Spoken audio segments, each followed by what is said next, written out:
Hey everyone, in this video, I'm going to show you how to tag people on LinkedIn after posting in just a few simple steps. Click the three-dot menu button on your post to open the Post Options menu. Select Edit Post from the menu and the Edit dialog will open. Click into the text area where your post content is. Type the @ sign, followed by the person's name. In this example, I'm typing @Ellen. When the person appears in the drop-down suggestions, click their name to tag them. The tag converts into a highlighted link with their full name. Finish editing your post text. For this example, I'm adding "Great working with you." Click Save at the bottom of the dialog, and it closes.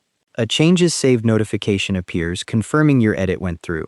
Your updated post now shows the tagged person as a clickable link. The person you tag will get a notification that you mentioned them in your post. You can tag multiple people in the same post by using the @ sign for each one. If someone doesn't appear in the drop-down when you type their name, they might not be a connection yet. You can only tag your first-degree connections. You can also tag people the same way when writing comments on any post. And that's how to tag people on LinkedIn after posting. Thanks for watching. Hope this helped.